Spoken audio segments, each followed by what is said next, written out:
ഫെബ്രുവരി 8 അഞ്ചാം ഞായറാഴ്ച.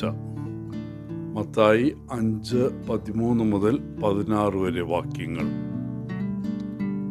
ഒരു ശൈത്യകാല സായാഹ്നത്തിൽ മാർക്ക് തൻ്റെ വീട്ടിലേക്ക് പോവുകയായിരുന്നു. പെട്ടെന്ന് അവൻ കാലുവഴുതി മലഞ്ചെരിവിലെ മഞ്ഞുമൂടിയ സ്ഥലത്ത് വീണു. കാൽ ഒടിഞ്ഞു. ചുറ്റും ആരുമുണ്ടായിരുന്നില്ല. അവൻ മഞ്ഞിൽ നിസ്സഹായനായി കിടന്നു. ഇരുട്ട് വീഴാൻ തുടങ്ങി.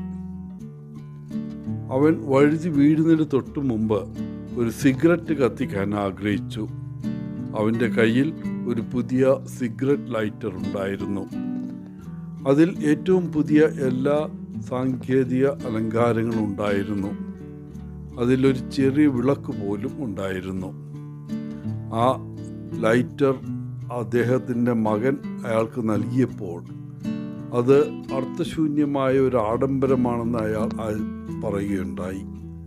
എന്നാൽ മാർക്കിനെ ആശ്വസിപ്പിച്ച് മകൻ പറഞ്ഞു, ഒരുപക്ഷെ ഇത് ഇരുട്ടിൽ ഒരു ലൈറ്റായി ഉപയോഗിക്കാം.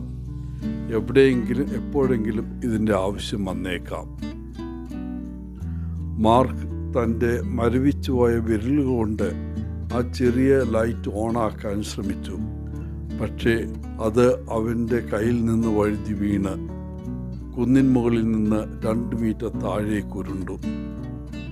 അതിൻ്റെ സ്വിച്ച് ഓണായിരുന്നു. അങ്ങനെ ആ ലൈറ്ററിൽ നിന്ന് ഒരു ചെറിയ വെളിച്ചം പ്രകാശിച്ചു. പിന്നെ അയാൾക്ക് ബോധം നഷ്ടപ്പെട്ടു. താഴെ ഗ്രാമത്തിൽ അന്ന എൽസനർ എല്ലാ വൈകുന്നേരവും തൻ്റെ ജനലിൻ്റെ ഷെയ്ഡുകൾ വലിച്ചു പൂട്ടുന്നതിന് മുമ്പ് ജനാലയിലൂടെ ആ കുന്നിൻ ചരിവിലേക്ക് നോക്കുമായിരുന്നു. അന്ന് വൈകുന്നേരം ആ കുന്നിലേക്ക് നോക്കിയപ്പോൾ വിചിത്രമായ എന്തോന്ന് അവൾ ശ്രദ്ധിച്ചു. മഞ്ഞിൽ എന്തോ തിളങ്ങുന്നത് അവൾ കണ്ടു. ഭർത്താവിനോട് അതിനെക്കുറിച്ച് പറഞ്ഞപ്പോൾ അവൻ തൻ്റെ ചില സുഹൃത്തുക്കളെയും കൂട്ടിക്കൊണ്ട് മലമുകളിലേക്ക് പോയി. അപ്പോൾ അവർ ആ വൃദ്ധനെ കണ്ടെത്തി.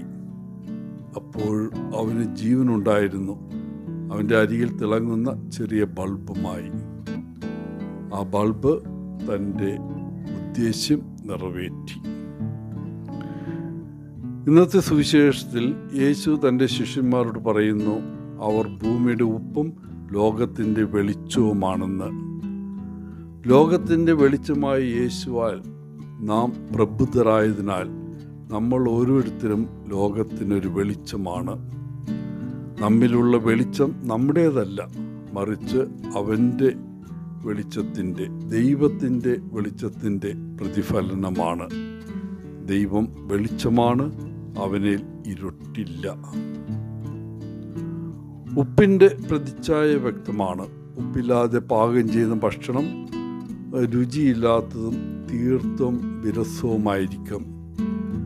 അതിനാൽ അർദ്ധ മനസ്സോടെയോ ആഴമില്ലാത്തതോ ആയ സുവിശേഷ പ്രഘോഷണം ആരെയും മതപരിവർത്തനം ചെയ്യിക്കുന്നില്ല.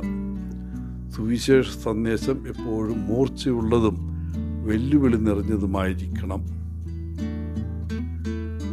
ദിശയും ലക്ഷ്യവും തേടുന്ന ഒരു ലോകത്തിന് ക്രിസ്തീയ ജീവിത വെളിച്ചം നൽകാൻ ഉപകരിക്കും.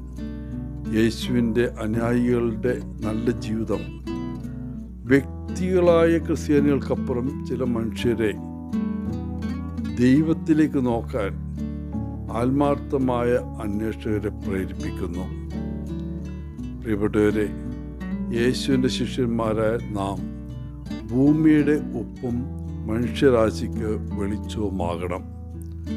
ഒരു ബാഹ്യ നിയമം പാലിക്കുകയല്ല, മറിച്ച് നമ്മുടെ ജീവിതത്തിൻ്റെ വ്യക്തമായ ഒരു ഗുണമായിരിക്കട്ടെ, നമ്മുടെ ശിഷ്യത്വത്തിൻ്റെ അടയാളമായിരിക്കട്ടെ നമ്മുടെ ജീവിതം.